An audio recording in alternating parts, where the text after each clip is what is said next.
안녕하세요. 지난 비트코인 서울 2025 컨퍼런스 정말 화제였죠. 네, 그래서 오늘은 혹시 현장에 못 가셨거나 그날의 그 열띤 토론 내용을 다시 한번 복습하고 싶다 하시는 분들을 위해서 저희가 준비했습니다. 바로 아시아의 비트코인 정책 세션, 이걸 좀 깊이 파고들어 볼까 합니다. 아, 네. 그 세션 정말 중요했죠. 규제하고 혁신 사이에서 아시아 국가들, 특히 한국이 어떤 고민을 하는지 그 현장의 목소리를 들을 수 있었던 좋은 기회였어요. 맞아요. 스테판 리베라 사회로 사토시 액션 펀드의 데니스 포터 대표, 그리고 해시디의 강진 법무총괄, 이 두 분이 참여해서 정말 흥미로운 얘기들을 많이 해주셨습니다. 네, 맞습니다. 자, 그럼 그 핵심 내용으로 바로 한번 들어가 볼까요? 네, 좋습니다. 우선 강진 법무총괄이 한국의 디지털 자산 규제 현황을 딱 세 단계로 나눠서 설명해 주셨잖아요. 네, 그랬죠. 1단계가 자금 세탁 방지, 그러니까 AML 규제였고, 네. 그리고 2단계는 투자자 보호. 그렇죠. 그리고 이제 3단계, 이게 중요하다고 하셨는데 바로 본격적인 시장이랑 산업 규제를 이제 막 앞두고 있다. 이런 진단이었습니다. 그 3단계 진입. 이게 지금 한국 시장에서는 가장 큰 관심사인 것 같아요. 네, 맞아요. 특히 최근에 선거 국면을 거치면서 비트코인 현물 ETF 허용 문제라든가 아니면 기관 투자자들이 직접 이걸 보유할 수 있게 하느냐 마느냐, 또 스테이블 코인 도입 문제 같은 것들, 이런 게 정치권의 주요 의제로 확 떠올랐다는 점이 상당히 흥미롭죠? 아, 스테이블 코인이요? 네, 강진 총괄은 특히 이 스테이블 코인 관련해서 한국이 워낙 외환 관리 정책이 강력하잖아요. 그렇죠. 아주 중요하게 생각하죠. 네, 그리고 또 이미 개발하고 있는 CBDC, 그러니까 중앙은행 디지털 화폐하고 이걸 어떻게 관계를 맺을 거냐, 이게 앞으로 정책 결정할 때 굉장히 중요한 질문이 될 거다, 이렇게 지적하셨어요. 그게 다른 나라들하고는 좀 다른 한국만의 고민 지점이겠네요. 바로 그 점입니다. 미국 쪽 상황은 데니스 포터 대표가 또 다른 관점을 제시했죠. 네, 미국은 CBDC에 대해서 정보 주도로 하는 것에 대해 좀 우려가 크다. 프라이버시 침해라던가 너무 통제가 심해지는 거 아니냐, 이런 걱정들이 있다는 얘기를 했고요. 그리고 또 흥미로웠던 게 미국 기관들은 직접 보유보다는 커스터디, 수탁 업체를 선호한다. 네, 맞아요. 커스터디 업체를 통해서 관리하는 걸 훨씬 더 선호하는 경향이 있다. 이런 얘기도 나왔어요. 아무래도 규제가 좀 불확실하고 그러니까 운영 리스크를 피하려는 거겠죠. 네, 그런 측면이 강하겠죠. 바로 그 지점에서 이제 강진 총괄이 아시아 국가들끼리도 상황이 다르다는 걸 강조했어요. 국가별로 다르다. 네, 한국은 방금 말씀하신 것처럼 외환 통제를 중시하는 경향이 있는데, 예를 들어 일본은 기존 금융기관 중심으로 스테이블 코인 법을 만들었고, 홍콩은 훨씬 더 열려있는 좀 개방적인 모델을 택하고 있다. 이런 비교가 되게 인상적이었습니다. 그렇군요. 일본, 홍콩, 한국 다 다르네요. 그럼 한국은 어떤 모델을 따라갈지가 진짜 관건이겠네요. 네, 그렇죠. 어떤 걸 참고하고 또 우리만의 길을 어떻게 만들지가 중요하겠죠. 국내로 다시 돌아와서 보면 비트코인 현물 ETF 허용은 이제 정치권에서도 공감대가 좀 생긴 것 같고 시간 문제처럼 보이기도 하는데요. 네, 분위기는 좀 그렇죠. 근데 기관이 직접 보유하는 문제는 훨씬 좀 복잡한 것 같아요. 맞아요. 그 마이크로 스트래티지 사례 같은 거 보면 기업이 비트코인을 대량으로 직접 갖고 있을 때 회계 처리는 자산 관리의 투명성, 안정성 이런 측면에서 어떻게 봐야 하냐, 이런 고민들이 필요한 거죠. 단순히 그냥 허용하자 이게 아닌 거예요. 그렇죠. 고려할 게 많죠. 그때 데니스 포터 대표가 좋은 정책을 고속도로 운전에 비유했던 게 기억나요. 그 비유요? 네, 너무 느슨하면 사고 위험이 크고, 그렇다고 너무 규제가 빡빡하면 차가 아예 못 달리고 혁신이 막힌다는 거죠. 그러니까 명확하면서도 합리적인 가드레일이 필요하다, 이걸 강조했어요. 적절한 비유네요. 너무 막아도 안 되고 너무 풀어줘도 안 되고. 그렇죠. 여기에 강진 총괄이 또 덧붙였는데, 유럽의 마이카 같은 거 있잖아요. 암호자산 시장법. 그런 포괄적인 규제안을 참고는 하되 기존 금융 규제를 그냥 복사해서 붙여넣기 하는 식으로는 한계가 있다. 이걸 지적했죠. 단순히 가져오는 것만으로는 안 된다. 네, 중요한 건 다른 나라 사례를 보면서도 한국의 특수한 상황, 그리고 특히 산업계하고 계속 소통하면서 한국의 스위트 스폿, 그러니까 최적의 균형점을 찾아야 한다. 이런 제언을 하셨어요. 그 스위트 스팟이라는 표현이 와닿네요. 그리고 또 하나, 한국이 아직은 뭐랄까 과도한 규제를 막 도입한 건 아니니까 오히려 지금이 제대로 된 규제의 틀을 만들 좋은 기회일 수도 있다. 이런 시각도 제시했고요. 기회로 볼 수도 있군요. 결국 보면 한국은 디지털 자산에 대한 관심도 높고 기술 기반도 좋은 편이라 혁신을 이끌 잠재력은 충분한데 그렇죠. 동시에 과거 테라 사태 같은 그런 위험은 막아야 하고 또 외환 안정 같은 아주 현실적인 문제도 고려해야 하고 참 복잡한 상황에 놓여 있는 것 같아요. 이걸 지켜보는 여러분은 어떻게 생각하시나요? 정말 앞으로 한 5년 이 정도가 아시아 특히 한국의 디지털 자산 정책 방향을 결정짓는데 굉장히 중요한 시기가 될 것 같습니다. 네, 5년 중요한 시기네요. 네. 강진 총괄이 계속 강조했던 것처럼 정책 만드는 분들하고 산업 현장에 있는 사람들하고 정말 긴밀하게 소통하면서 현명한 길을 찾아가는 게 무엇보다 중요해 보입니다. 소통이 중요하군요. 네. 개인적으로는 이번 세션을 통해서 나라마다 이렇게 정책적인 고민이 다르고 전략도 다르구나. 이걸 한자리에서 비교해 볼 수 있어서 아주 흥미로웠어요. 규제라는 게 뭐 단순히 좋다 나쁘다 이런 차원이 아니라 각자 상황에 맞춰서 최적점을 찾아가는 과정이라는 걸 다시 한번 느꼈습니다. 맞아요. 그 균형점을 찾아가는 과정 자체, 이게 앞으로 저희가 계속 주목해야 할 가장 큰 관전 포인트가 아닐까 싶네요. 특히 한국이 가진 그 강력한 외환 관리라는 특수성, 이걸 어떻게 혁신과 조화시킬지 그 해법이 정말 궁금해집니다. 네, 정말 그렇습니다. 오늘 저희가 준비한 이야기는 여기까지입니다. 다음 시간에 또 흥미로운 분석으로 여러분 찾아뵙겠습니다. 네, 감사합니다. Welcome to the deep dive. Today we're doing something a bit special. We're taking a virtual trip back, revisiting a really significant event, the Bitcoin Policy Summit, Seoul Edition 2025. Yeah, it was quite something. Absolutely. And this deep dive is really for anyone who maybe couldn't make it to Seoul, or perhaps you were there and just want to, refresh your memory on some of the key discussions. Because there was a lot going on. These talks are genuinely shaping how we think about Bitcoin and digital assets, Yeah. especially in Asia. But honestly, the ripple effects go way beyond. Exactly. So the panel we're focusing on today, it was stellar, wasn't it? It really was. You had Stephen Livera, obviously a huge name in Bitcoin podcasting, doing a great job moderating. Mm-hmm. Then there was Dennis Porter, the CEO of Satoshi Action Fund. He's really at the forefront of policy lobbying in the U.S. And providing that crucial Asian viewpoint. Gene Kang, General Counsel at Hashhead. And the topic itself. Asia's Bitcoin policy, balancing regulation and innovation. It just gets right to the heart of the matter, doesn't it? How different places are trying to figure this out. It really does. And it gives such a fascinating look at how these regional choices are bouncing off each other and influencing the bigger global picture. Okay, so let's dive in. A really great starting point, I think, was Jin Kang's framework. He talked about these 3 phases of digital asset regulation. And what struck me was he wasn't just talking Korea.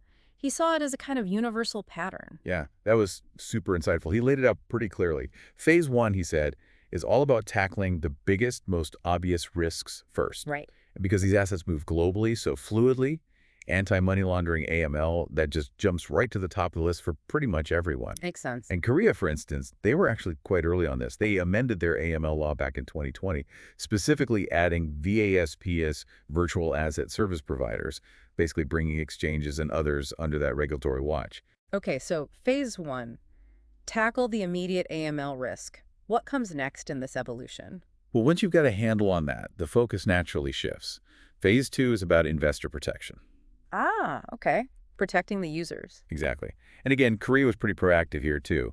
They passed what they called an unfair acts law a couple of years before the summit. This was aimed squarely at things like market manipulation, insider trading, stuff that could really hurt ordinary investors in this new, sometimes volatile market. So AML first, then investor protection. Where does that leave us now? What's phase 3? Phase 3 is where we are now, more or less globally.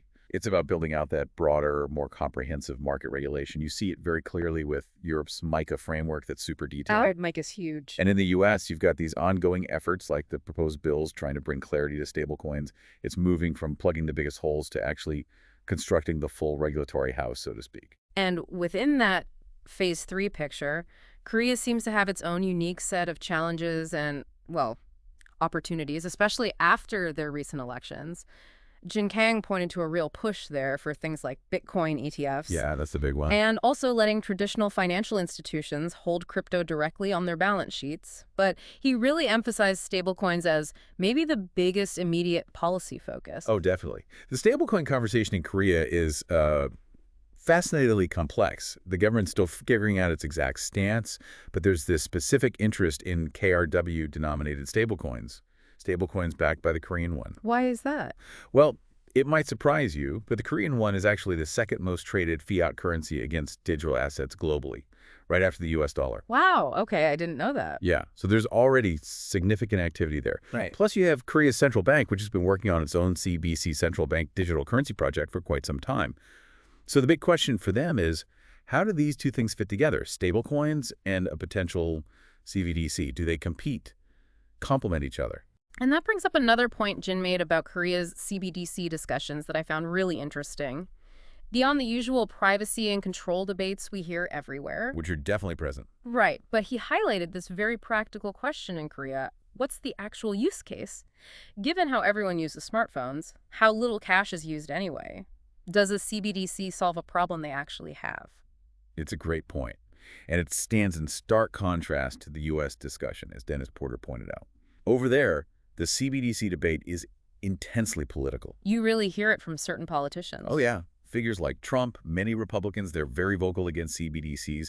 The core fear is about privacy, sure, but also just the sheer potential for government overreach into personal finances.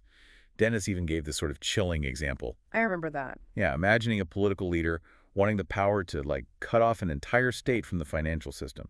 Whether realistic or not, it shows the level of control people worry a CBDC could represent. It's become a real political hot button. Which is so different from Jin Kang's perspective on why some Asian countries, like Korea or India, often frame digital assets through the lens of monetary policy and, crucially, foreign exchange risk. Exactly. And that's often rooted in history, isn't it? For Korea, the IMF crisis in the late 90s was, well, it was devastating. A national trauma, really. Absolutely. And that kind of experience leaves a deep mark. It shapes how policymakers think about capital controls, currency stability, everything.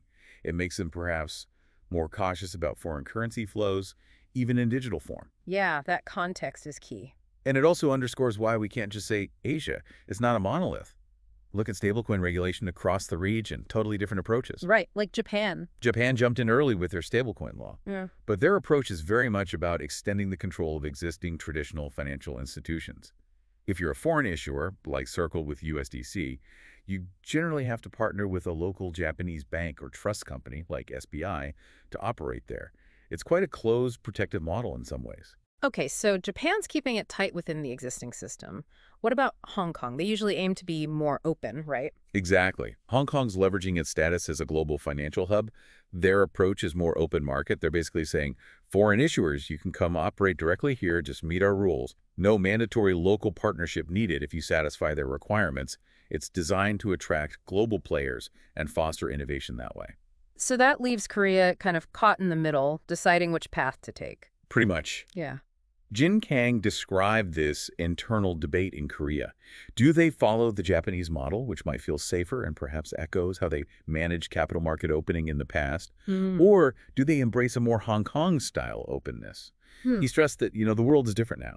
With AI booming, digital transformation accelerating, clinging to old models might not be best for innovation or competitiveness. It's a really critical choice for them. Let's shift slightly to something else exciting. Institutions getting into Bitcoin directly, holding it on their books, that feels like a game changer. It does. Dennis Porter weighed in on this, and his point was quite practical. Even a company like MicroStrategy, which is obviously all in on Bitcoin. They don't just hold the keys in a desk drawer. Right. They rely heavily on established custody partners, think Fidelity, Anchorage, Coinbase. Because the risk, the liability, the operational complexity of securing billions in Bitcoin, it's immense. So custody solutions are key. He also mentioned ETFs are just a very natural, familiar on-ramp for many institutions. They understand that structure. Which connects back to Korea's unique situation. Remember how in 2018 they didn't ban crypto but used that VASP-AML regulation, the real name bank accounts linked to exchanges? Yeah, that was clever in a way. It kept retail trading alive but sort of informally sidelined institutions from direct participation for a while. It did. And this whole institutional question brings up another point. Jin Kang raised the kind of double-edged sword of blockchain transparency. We'll take MicroStrategy again. He noted their Bitcoin holdings are essentially public knowledge, traceable on the blockchain by analytics firms, regardless of official disclosures. So as an institution, maybe you want that transparency to prove reserves, but you probably don't want competitors tracking your every move or your accumulation strategy in real time. Right. You need some level of operational privacy. Exactly, which highlights the need for tech solutions. Things like zero-knowledge proofs are becoming really important ways to prove something is true without revealing all the underlying data. It's about finding that balance between privacy and transparency. So it's not just about laws, it's about the tech infrastructure too. Absolutely. And Jin mentioned that in Korea, you're already seeing industry consortiums forming securities firms, banks, tech companies, all working together to figure out both the regulatory hurdles and these technical challenges for institutional adoption. That kind of collaboration could be really powerful. Looking ahead, Dennis Porter also had some fairly stark warnings about potential future problems. He did. He was quite direct about the need for regulation around Bitcoin treasury companies, especially thinking ahead to the next bear market cycle. Which will inevitably come. Right. He foresees, irresponsible actors popping up again, like we saw with FTX, Celsius, and others, companies that might mismanage funds, take excessive risks. And cause another market blow-up. Precisely. His message was blunt. Don't be the next FTX. Be responsible. He really emphasized that when the tide goes out, how these treasury companies manage their Bitcoin will be under a massive microscope. And building on that idea of responsibility, Jin Kang brought up this really tricky, emerging global issue: developer liability. Yeah, this is a big one. He mentioned an opinion from Korea's FSC, their financial regulator, suggesting that even developers just creating API connections could potentially be classified as VASPS. Wow, that's broad. It is. And it raises this fundamental question. How responsible should a developer be if someone misuses the software they created? Where do you draw the line? Dennis Porter really pushed back on that, didn't he? Talking about the chilling effect on innovation. He did. He used the analogy like you wouldn't blame the knife maker if someone uses a knife improperly. Yeah. Right? He argued strongly for what he termed Bitcoin rights, the right to self-custody, yes, but also the right to develop Bitcoin software without living in constant fear of legal action if someone finds a nefarious use for it. It's a tough balance. How do you allow innovation but still have accountability? It is tough, and different places are thinking about it differently. Jin pointed out the EU AI Act actually has specific liability exemptions for decentralized developer networks, which is interesting. Then you have the whole Tornado Cash situation in the U.S. Right, where writing code itself became the issue. Exactly. It's a really complex, evolving legal area globally. And just quickly, circling back to Korea's treasury potentially holding Bitcoin, Jin made it clear that's still very much a long-term question, right? Lots to figure out first. Oh, absolutely. He emphasized many, many questions need answers before that's even a remote possibility. It's more aspirational discussion than immediate policy right now. Now, we can't talk about Korea's crypto policy without mentioning Terra Luna. Does that still cast a long shadow? It's interesting. Jin Kang sort of described it as old news in Korea's super-fast news cycle. But he immediately followed up by saying policymakers definitely remember it. Of course they do. And that memory naturally leads to a more conservative stance sometimes, maybe delays in certain proposals. It explains their phased approach. AML tackled back in 2020, then investor protection just recently in 2024. It sets the stage, he thinks, for 2025, 2026 to be the years when more innovation-focused rules might finally emerge, having hopefully learned the lessons. And it feels like overall we're maybe moving past that initial Wild West phase, where companies just hop jurisdictions looking for the lightest touch regulation. Things seem to be maturing, maybe harmonizing a bit more. I think so too. There's a sense of convergence, maybe. And this is where Jin highlighted Korea's unique strength.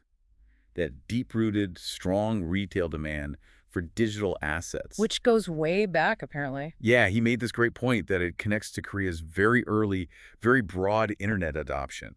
He even mentioned Koreans trading virtual goods like Dotori from the Cyworld social network long before Bitcoin.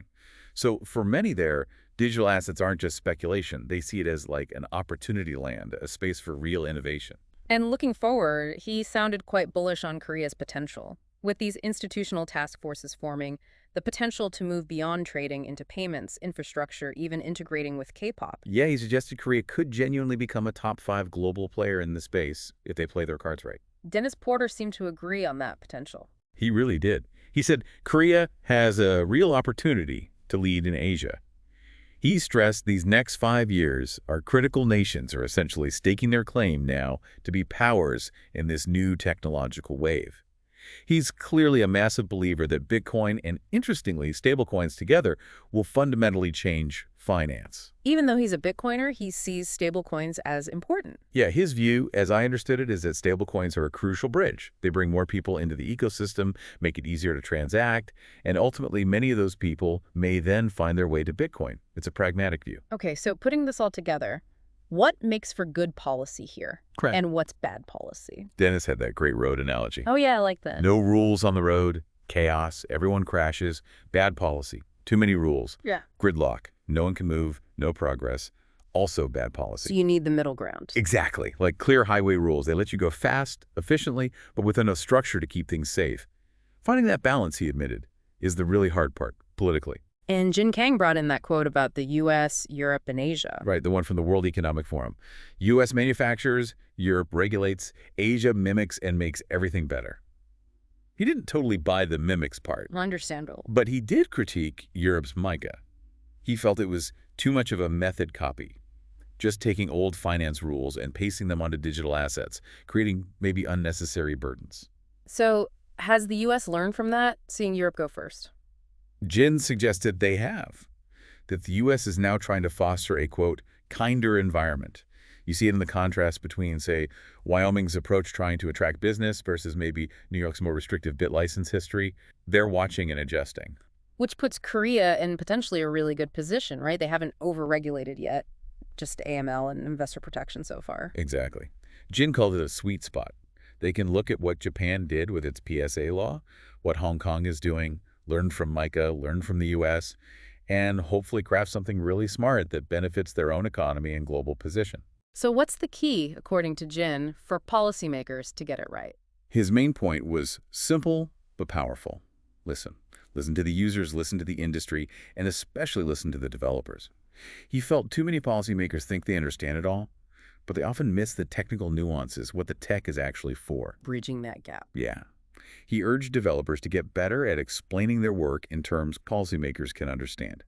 It's about finding that healthy middle ground through genuine dialogue. And Dennis's final thoughts seemed optimistic overall. Yeah, he sees huge opportunities ahead for Bitcoin, but stressed the need for wise choices on policy.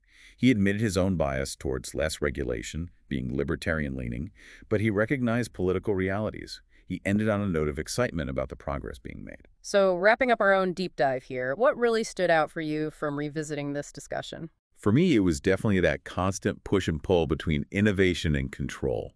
Seeing how different regions, even within Asia, are grappling with the same basic goals, stability, growth, but choosing such different paths, it really highlights the complexity. There's no single right answer everyone agrees on yet. Yeah, I agree. And for me, I think it was that renewed sense of possibility for Korea. Hearing about their specific context, the history, the strong retail base, the thoughtful way they seem to be approaching the next steps, it really does feel like they have a unique chance here. It also just hammers home how vital that conversation is, the one between the builders and the rule makers. Absolutely. So maybe the final thought for you, the listener, is this. How is this global tapestry of regulation, the experiences in Asia, Europe, the U.S., shaping what's happening with digital assets where you are?